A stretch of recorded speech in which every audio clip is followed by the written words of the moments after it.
Hello children, I am Basabdatta of DM School Bhubaneswar. Today we are going to read the two chapters Topsy Turvy Land and Gulliver's Travels of Unit 7 Class 5 Marigold. And let us start with the poem Topsy Turvy Land, and it is written by H.E. Wilkinson. And do you understand the meaning of topsy turvy? Let us look at this picture. What do you see in this picture? Everything is upside down. The boy, the girl, the cat, the giraffe, all are upside down. And yes, this is the meaning of topsy turvy. Topsy turvy means upside down. Children, have you ever thrown your school bag on your bed? Have you ever thrown your shoes and socks here and there? And have you ever thrown ball in your room like this? And what will be the situation in your room? Look at the picture. And yes, this is also a topsy-turvy situation. And you people are naughty enough to do this kind of situation at your room. So let us go and read the poem once. The people walk upon their heads. The sea is made of sand. The children go to school by night in topsy-turvy land. The front door step is at the back. You are walking when you stand. You wear your hat upon your feet in topsy-turvy land. And buses on the sea will meet while pleasure boats are planned to travel up and down the streets of topsy-turvy land. You pay for what you never get. I think it must be grand. For when you go, you are coming back in topsy-turvy land. Let me explain you the meaning of the poem. The people walk upon their heads. The sea is made of sand. People walk upon their heads. In our land, people walk upon their feet, their legs.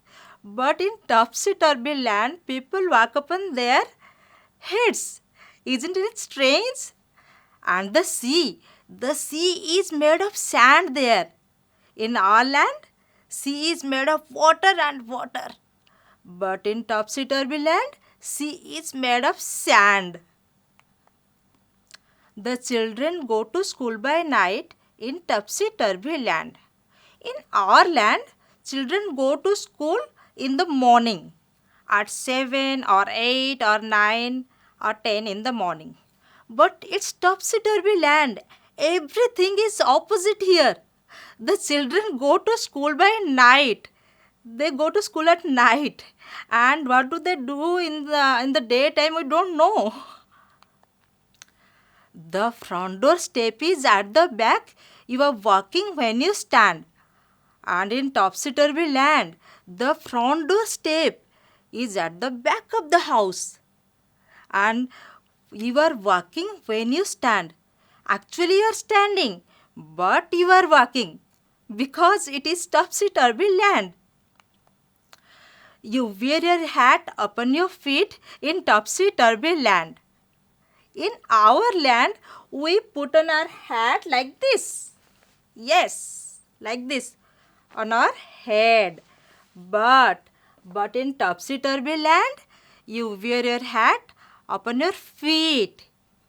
And buses on the sea will meet while pleasure boats are planned.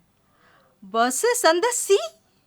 Yes, because everything is opposite in topsy-turvy land. And in topsy-turvy land, buses do not run on the streets. They run on the sea. While pleasure boats are planned to travel up and down the streets of topsy-turvy land. Pleasure boats. Pleasure means entertainment. So the boats for entertainment, they travel up and down the streets. Buses run on sea and pleasure boats travel in the streets of topsy-turvy land. You pay for what you never get. I think it must be grand. You pay for what you never get. Here in our land, we pay to buy something very nice. But in topsy-turvy land, they pay for getting nothing at all. They pay but they get nothing. I think it must be grand. What is the meaning of grand? Grand means actually big, but here it's funny. I think it's fun because you pay but you don't get anything. For when you go, you are coming back in topsy-turvy land. In topsy-turvy land, when you go, you are going, but you are coming back. Actually, you are going, but you are coming back. And this is possible in topsy-turvy land only, where everything is opposite. Okay?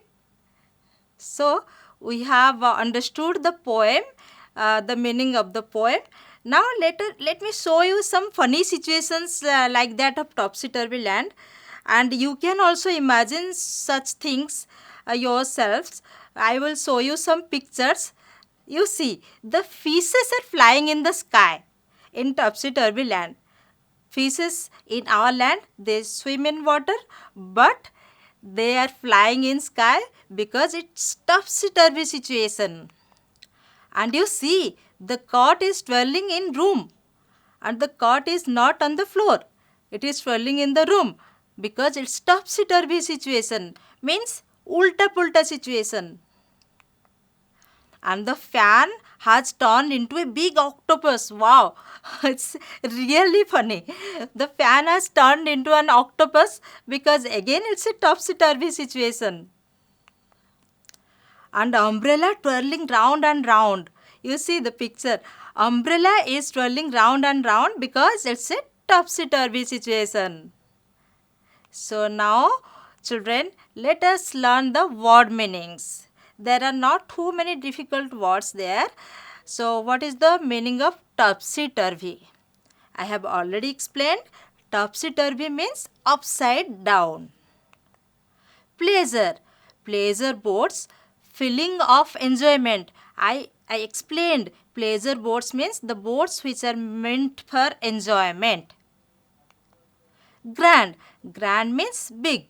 But here grand means great fun. Great fun in topsy-turvy land.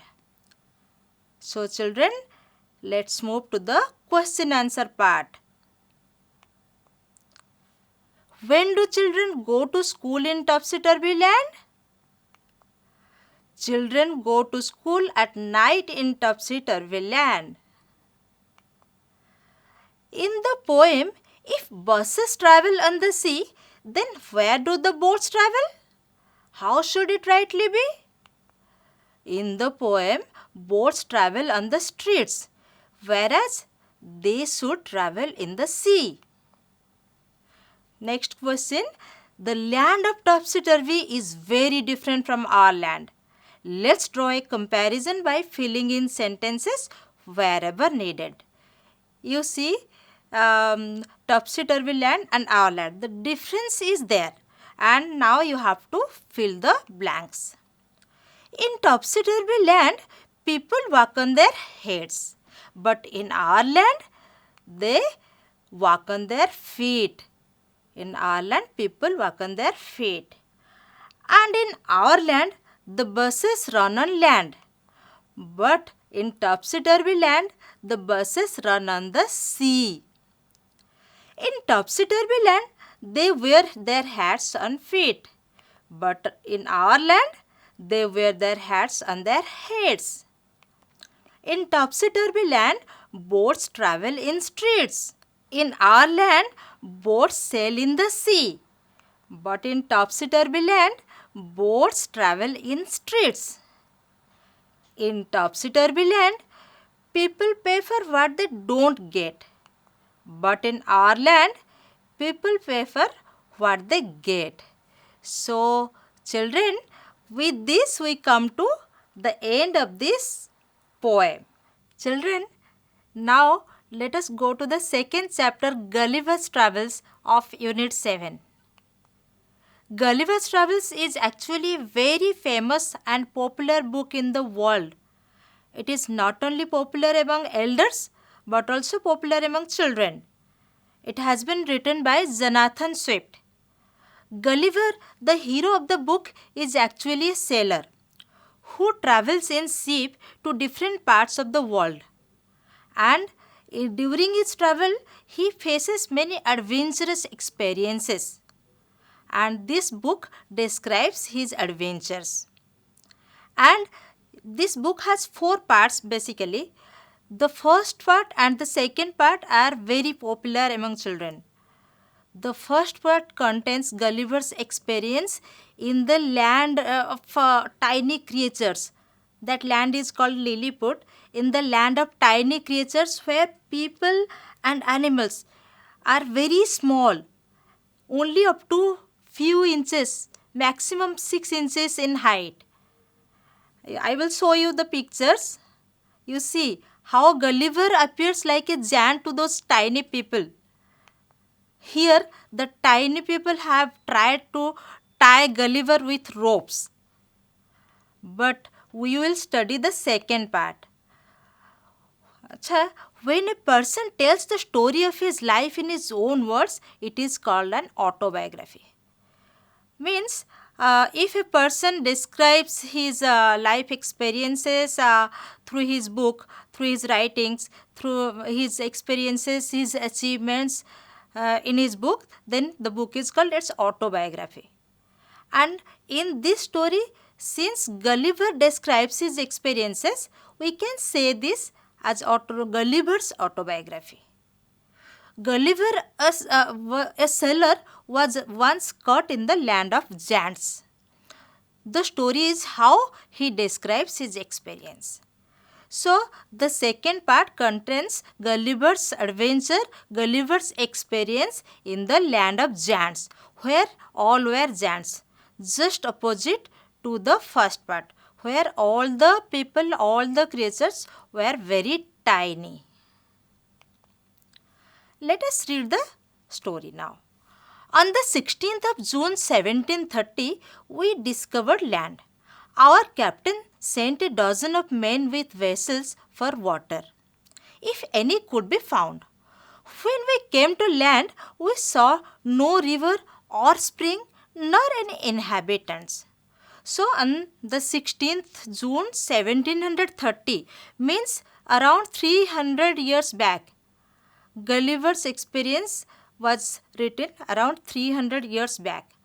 So, let me explain you the situation. What happened? Gulliver's ship faced a storm in the sea and lost its way. And they had the drinking water in their ship, and that drinking water was going to finish. And all of them were in search of water, and they saw a land. So the captain sent Gulliver and his friends for searching water and bringing water in vessels.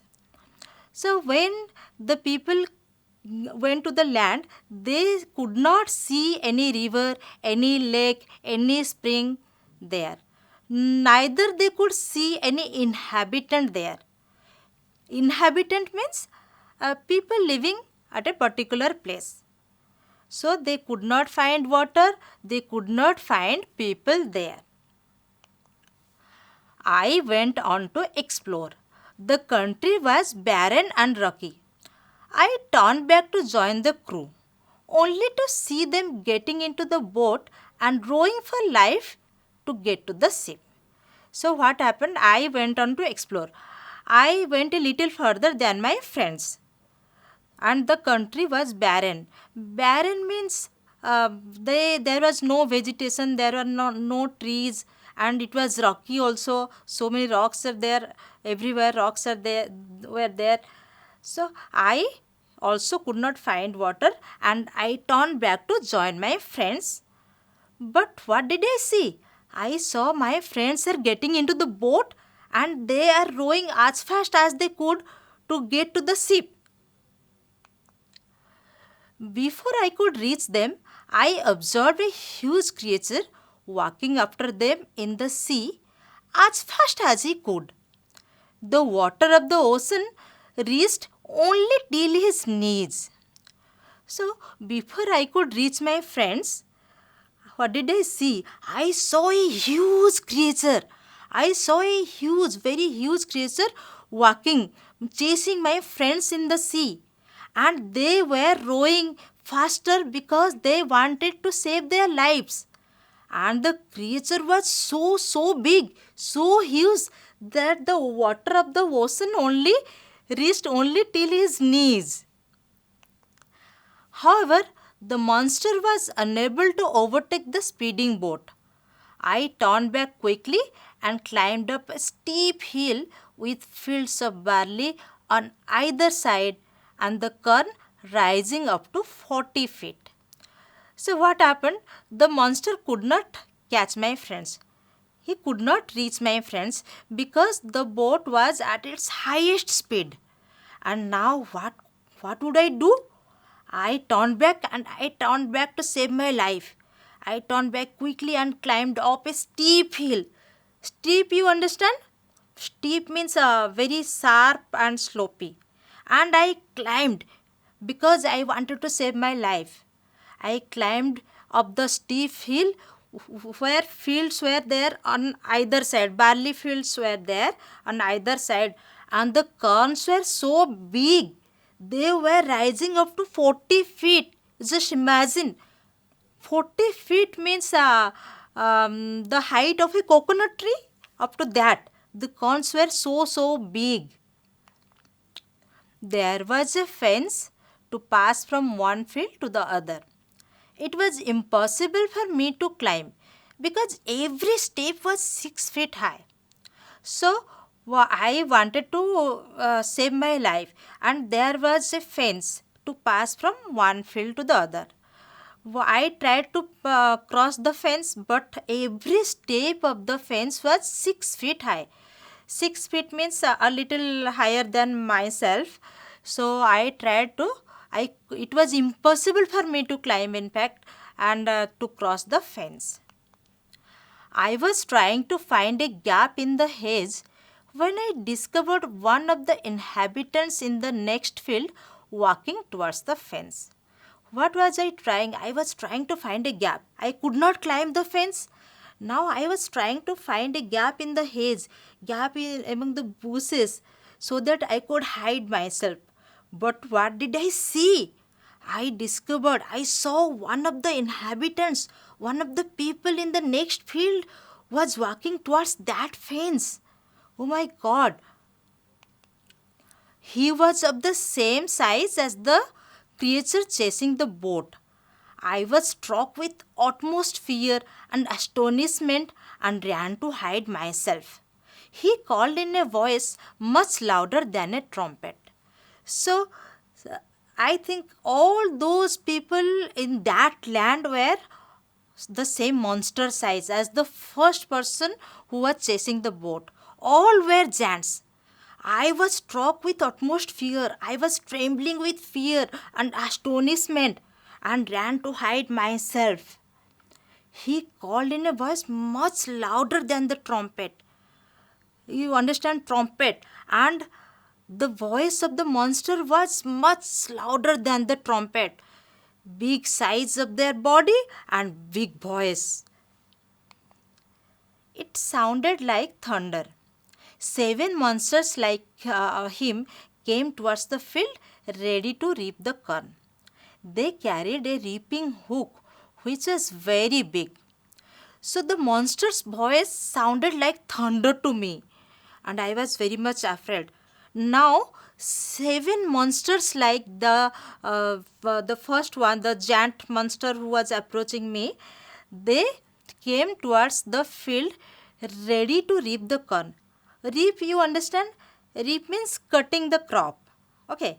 So the monsters means the farmers of that land. They were coming to the field to reap the corn.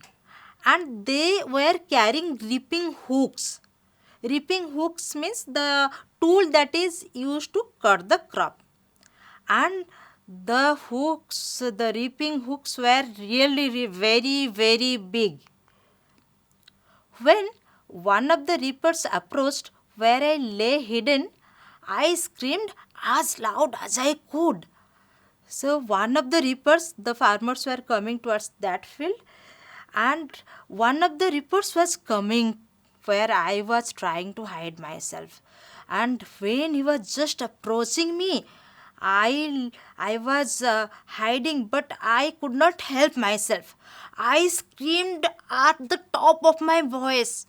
I screamed, I shouted as loud as I could. Ah! The creature stopped reaping, picked me up between his thumb and forefinger, and brought me close to his eyes, 60 feet above the ground. What happened? The creature now he could hear my voice. He stopped reaping and he came towards me. He held me between his thumb and the forefinger. Thumb and the forefinger like a toy and like a doll only, and he picked me up with his two fingers and brought me close to his eyes, and I was now 60 feet above the ground. You can imagine what my situation was at that time. He looked at me with curiosity and blew my hair aside to get a better view of my face. He called his friends and gently placed me on the ground. So now the monster looked at me with the farmer. He looked at me with curiosity, with the interest to know about me, with curiosity, and blew my hair aside to get a better view of my face. He called his friends. Now he called his friends. Come, come, see this tiny creature. And now he gently placed me on the ground. They all sat on the ground to take a good look at me. I walked slowly backward and forward, pulled up my hat, and made a low bow towards the farmers. So now, what happened? The farmers, they all sat on the ground to see what kind of creature I was. I walked slowly backward and forward. What should I do now? I tried to draw their attention. I tried to explain my situation. So I tried to entertain them, in fact. I walked backward and forward and pulled off my hat and made a low bow towards the farmers. So then what happened? I tried to speak to them loudly in several languages. Each time I did so, the farmer who picked me up held his ear very close to me, but in vain. So I tried to speak to them loudly in as many languages as I could. Since I was traveling all over the world, I knew so many languages. So I tried to speak in all the languages I knew. Each time I tried to speak, the farmer who picked me off, he brought his ear very close to listen. But in vain, he could not understand anything. The farmer took me to his house and placed me at some distance on the dining table, which was 30 feet high from the floor. Dinner was brought for the farmer in a dish which was 10 feet in diameter. So now it was probably evening. The farmer took Guliver to his house and he kept Guliver on the dining table. And the dining table was 30 feet high from the floor. 30 feet means, let us imagine, up to a 3-story building. And then dinner was brought for the farmer in a dish which was 10 feet in diameter. 10 feet, are you able to understand? 10 feet means that of a small room size, and the dish was of about 10 feet in diameter. The farmer's wife crumbled some bread and placed it before me. In the middle of the dinner, I heard a noise behind me. It was the purring of a cat that was 10 times larger than an ox. So, the farmer's wife now crumbled some bread, Crumbled means he made small pieces, crumbled some bread and placed it before me. Those small pieces were enough for my dinner. In the middle of the dinner, when I was having those bread pieces, I heard a noise behind me. It was the purring of a cat, and the sound of the cat that was 10 times larger than an ox in our land. 10 times larger. You can imagine the sound of the cat at that land was 10 times larger than an ox of our land. Okay. The farmer's wife was stroking him. Then entered the farmer's 1-year-old son in the arms of a lady. Now this was a pet cat of the farmer's wife. So farmer's wife was stroking the cat. Then entered the farmer's 1-year-old son. A lady was carrying farmer's 1-year-old son in the arms. And what happened? On seeing me, the child grabbed me from the table and put my head into his mouth. I shouted so loudly that the baby dropped me. So now the baby entered in the arms of that lady, and on seeing me, he thought probably I am a doll. So he picked me and he grabbed me, means he picked me suddenly from the dining table and put my head into his mouth. You know, babies are really very innocent, and they put everything into their mouth. And this 1-year-old son tried to put my head into his mouth. And I shouted so loudly that the baby was afraid and he dropped me. I would have broken my neck if the mother had not held her apron under me. Later, she put me on her own bed and covered me with a clean white handkerchief. And when the baby dropped me, from what height? From 30 feet height approximately, I would have broken all my bones. I would have broken my neck, broken my bones if mother of that baby would not have saved me through her apron. And later, after dinner, she means the farmer's wife put me on her bed and covered me with a clean white handkerchief. And you can imagine that white handkerchief must be bigger than our blanket.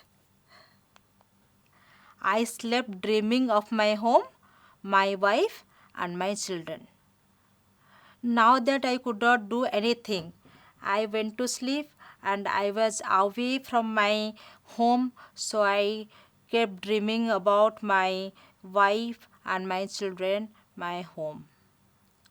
So, now that the chapter we have already understood, let us move to the word meaning part. First word is inhabitants. Inhabitants of that land means occupants or means people who lived at that land. Inhabitants means occupants or the people who live at a particular place. Barren. Barren means land with no vegetation. That country was barren. That Jan's place was barren, means that at that place there was no vegetation. Astonishment. Astonishment means greatly surprised. So Gulliver was afraid and he was astonished to see the monster who was approaching him. Means he was greatly surprised to see the monster who was coming towards him. Crumbled means broken into pieces. Farmer's wife crumbled the bread, means she broke the bread into pieces. Grab. Grab means pick suddenly. The baby, the 1-year-old son of the farmer, grabbed me from the table, means he picked me suddenly from the table. Now come to the question answer part. Why did the captain send the men to the land? The captain sent the men to the land to see if any water could be found. Why did the men rush back to the ship? The men rushed back to the ship because they were chased by a giant. Now choose the correct answer. The giant carried a reaping hook because he was fighting with the other giants. He was going to reap the corn. He wanted to frighten Gulliver. Obviously, they were carrying reaping hooks because they were going to reap the corn. So the answer is B. He was going to reap the corn. They put Gulliver on the ground to look at him because they had never seen a human before. They thought he was a doll. They had never seen such a tiny man. So the answer will be, they put Gulliver on the ground because they had never seen a human before. Next, Gulliver was a farmer or a sailor or a dwarf or a giant.